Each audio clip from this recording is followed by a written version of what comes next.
Everyone, welcome back to English connection. My name is Kanchan और आज जो आप सीखने वाले हो बहुत ही इंटरेस्टिंग टॉपिक है आपके सामने, प्रेपोजिशन। प्रेपोजिशन भी कई तरीके के होते हैं। अभी जो इस पेज पे आपको दिख रहे हैं प्रेपोजिशंस, ये सभी प्रेपोजिशन ऑफ प्लेस हैं। ऑल राइट, आपको जो दिख रहा है in, on, under, next to, in front of, behind, near, far from, इन्हें हम सीखने वाले हैं इन दो पिक्चर्स की मदद से। एक बॉक्स है, एक गेंद है। गेंद अगर आप देखें इसकी पोजीशन क्या है, ये बॉक्स के ऊपर रखा हुआ है, राइट।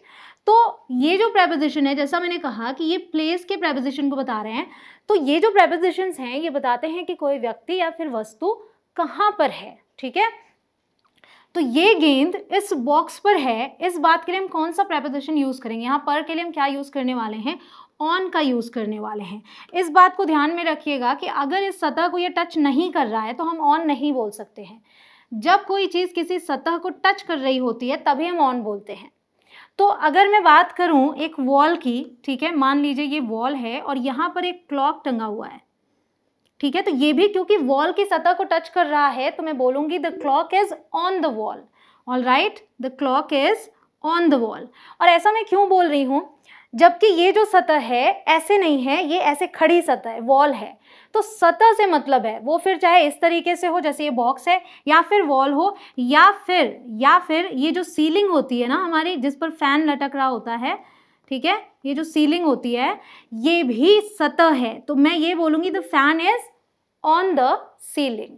ऑल राइट, ये हो गया ऑन का कॉन्सेप्ट। गाइस, अगर आपको ये वीडियो पसंद आ रही है तो वीडियो को लाइक करें। चैनल पर नए हो, अभी तक सब्सक्राइब ना किया हो तो चैनल को सब्सक्राइब करके बेल आइकॉन को प्रेस करें ताकि आप एक भी वीडियो मिस ना करें। अब समझ लेते हैं दूसरे प्रेपोजिशंस को भी।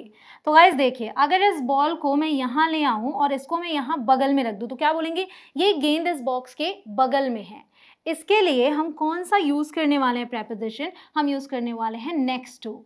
ऑल राइट, तो अभी ये बॉल जो है ये इस बॉक्स के बगल में है तो मैं बोलूंगी the ball is next to the box. Clear? तो चाहे इस बगल रख दूं, मतलब समझिएगा, ऐसा नहीं है कि केवल एक साइड रखेंगे तो ही बोलेंगे। अगर मैं इस बॉल को इधर रखूं तो भी नेक्स्ट टू बोलूंगी, इधर रखूंगी तो भी नेक्स्ट टू बोलूंगी। लेकिन अगर मैं इस बॉल को यहाँ रख दूं तो ये क्या है? इस बॉक्स के सामने है, राइट। तो सामने के लिए हम यूज करते हैं इन फ्रंट ऑफ, ठीक है। तो अभी क्या है? This ball is in front of the box. All right, समझ में आया? अब देखिए, अगर मैं इस बॉल को यहाँ कहीं रख दूं, ठीक है, बिल्कुल बगल में नहीं है बट पास में है, क्या बोलेंगे?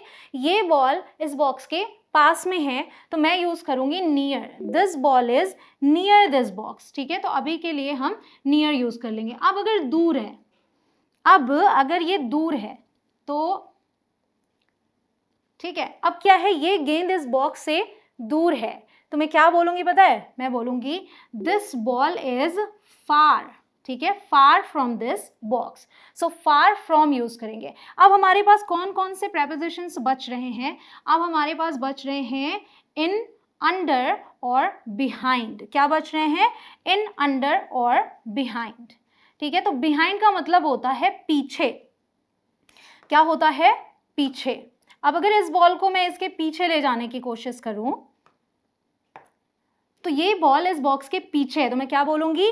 The ball is behind the box. All right, यहां पर हम इसका यूज करने वाले हैं बिहाइंड का। अब अंडर के लिए क्या करेंगे हम? अब अंडर के लिए हम क्या करेंगे? अंडर हम कब यूज करते हैं देखिएगा। जैसे अभी क्या है, अब आपको ये देखने में लग रहा होगा कि ये गेंद इस बॉक्स के नीचे, तो मैं बोलूंगी the ball is under the box. Clear? अब इनका अगर हम जिक्र करें तो इन हम यूज करते हैं अंदर के लिए, ठीक है। जब कोई चीज किसी चीज के अंदर होती है तो हम क्या यूज करते हैं? इन। ऑल राइट, तो अभी ये बॉल अगर इसके अंदर है तो मैं क्या बोलूंगी? The ball is in the box, ठीक है, the ball is in the box. तो अब हमने देख लिए वो प्रेपोजिशंस जो प्लेस बताने के लिए यूज होते हैं और बहुत ही आसानी से आपको समझ में आ गया होगा। गाइस, कुछ सेंटेंसेस आपको फॉर्म करने चाहिए खुद से और कमेंट सेक्शन में लिखने चाहिए, जहां मैं चेक भी कर लूंगी और आपकी प्रैक्टिस भी हो जाएगी। अगर ये वीडियो आपके काम की है इसका मतलब ये है कि आपके फ्रेंड्स के भी काम की है, तो जल्दी से इस वीडियो को कर दे अपने फ्रेंड्स के साथ शेयर। और अगर आप ऐसी वीडियोज और चाहते हैं तो कमेंट सेक्शन में लिखिए दिल मांगे मोर। अब आप इस पिक्चर के थ्रू समझने वाले हैं अबव और बिलो को। तो अबव मतलब ऊपर, बिलो मतलब नीचे। लेकिन अगर आप इस पिक्चर में ध्यान दें तो क्या है, ये जो पैरट है ये ऊपर है, लेवल देखिएगा, ये ऊपर है और ये जो कैट है ये नीचे है। तो ये विंडो पे यहाँ बैठा है, ये यहाँ बैठा है। बट सबसे बड़ी बात समझने की ये है कि ऐसा नहीं है कि कोई एक दूसरे को कवर कर रहा है। जब हम लेवल की बात करते हैं, ज़रूरी नहीं है कि बिल्कुल ठीक इसके सिर के ऊपर ये पैरट बैठा हो, ये बगल में बैठा है, फिर भी हम बोल सकते हैं the parrot is above the cat and the cat is below the parrot। समझ रहे हैं आप? तो बिल्कुल ऊपर नहीं है फिर भी चलेगा, लेवल ऊपर है, वो ऊंचाई पे है और ये नीचे है, दैट्स ऑल।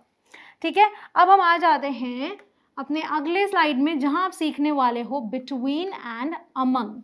बहुत ही इंटरेस्टिंग है। देखिए अभी दो बॉक्सेस हैं, इन दोनों के बीच में ये बॉल है, तो मैं बोलूँगी the ball is between the boxes. ठीक है, तो जब दो के बीच में कोई चीज़ है तो हम बिटवीन यूज़ करते हैं, लेकिन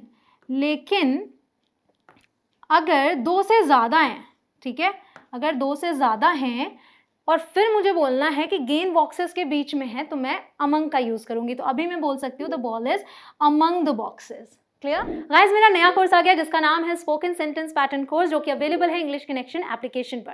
गाइस जिस तरीके से आप आसानी से यहाँ पर सीख रहे हैं प्रेपोजिशंस, वैसे ही आप आसानी से इंग्लिश बोलना सीखेंगे। Do check out. अब ये कैट आपको बताएगी प्रेपोजिशंस ऑफ मूवमेंट। मूवमेंट मतलब गति।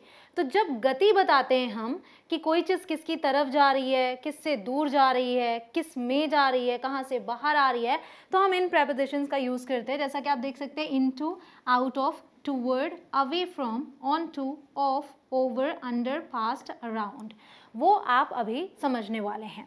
ठीक है, तो जैसे ये बिल्ली है, ये जो बिल्ली है अगर ये इसके अंदर जा रही है, हमें ये बताना है बॉक्स के अंदर, तब हम इनटू का यूज़ करेंगे क्योंकि मूवमेंट की बात कर रहे हैं। So the cat is going into the box. ठीक है, और जब ये अंदर है और मैं कह रही हूँ कि बिल्ली बॉक्स से बाहर आ रही है, तो मैं बोलूँगी the cat is coming out of the box. ये समझ में आया? अब हम आ जाते हैं टूवर्ड और अवे फ्रॉम में। तो अगर ये बिल्ली यहाँ पर है और ये बॉक्स मान लीजिए यहाँ पर है, ठीक है, तो अगर ये बिल्ली इस तरफ आ रही है, बॉक्स की तरफ आ रही है, तो मैं बोलूँगी the cat is coming toward the box. ठीक है, और मान लीजिए ये बॉक्स इधर है, ठीक है, अब बिल्ली इधर आ रही है तो वो बॉक्स से दूर जा रही है, मैं बोलूँगी the cat is going away from the box. अब देखिए पास्ट और अराउंड को समझते हैं। अभी ये बॉक्स यहाँ पर है, ये बिल्ली यहाँ है, ये बस इसके सामने से ऐसे पास होके अगर आ रही है तो मैं बोलूँगी the cat is going past the box. ठीक है, और अगर ये बॉक्स वहीं पर है और ये कैट इसके चारों तरफ से ऐसे घूम के आ रही है तो मैं बोल रही हूँ the cat is going around the box. ठीक है, तो ऐसे चारों तरफ घूम के आ गई। अगर ग्रामर की बात करें तो सिर्फ प्रेपोजिशन से काम नहीं चलता, पार्ट्स ऑफ स्पीच में सब कुछ आता है। नाउन हो गया, प्रोनाउन हो गया, कंजंक्शन हो गया। तो गाइस मैंने आपके लिए पूरी की पूरी प्लेलिस्ट बना दी है बेसिक इंग्लिश ग्रामर के नाम से। आप यहाँ आई बटन पर क्लिक करके भी पा सकते हैं या फिर आप चैनल पर जाइए, प्लेलिस्ट में जाइए, प्लेलिस्ट यहाँ पर है, यहाँ क्लिक करेंगे तो भी मिल जाएगा आपको। उसके अलावा चैनल के अंदर ही एक सर्च का ऑप्शन आता है, यहाँ पर आप टाइप कीजिए बेसिक इंग्लिश ग्रामर और एंटर प्रेस कीजिए तो आपके सामने पूरी की पूरी सीरीज होगी। एक एक करके देखिए और ग्रामर पर अच्छी पकड़ हासिल कीजिए। अब समझते हैं ऑन टू, ऑफ, ओवर और अंडर को, और उसके लिए हमें चाहिए एक टेबल। तो टेबल को यहाँ ले आते हैं। बिल्ली जी आप थोड़ी देर बगल में रहिए। अब ये जो टेबल है, ठीक है, ये यहाँ पर है और ये जो बिल्ली है इसे उछल कूद करना है। अब जब ये उछल के टेबल पे आएगी तो मूवमेंट के साथ आएगी ना, तो मैं बोलूँगी the cat jumped on to the table.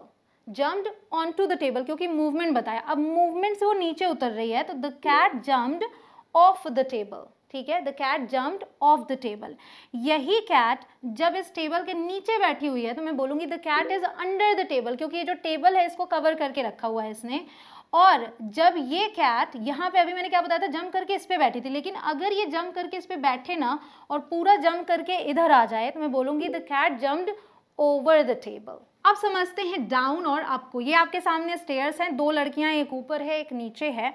तो देखिए नीचे वाली लड़की ऊपर जाएगी तो मैं क्या बोलूँगी, the girl is going up the stairs. Clear? और ये जो ऊपर लड़की है ये तो नीचे आएगी, तो मैं बोलूँगी the girl is going down the stairs और coming down the stairs. Clear?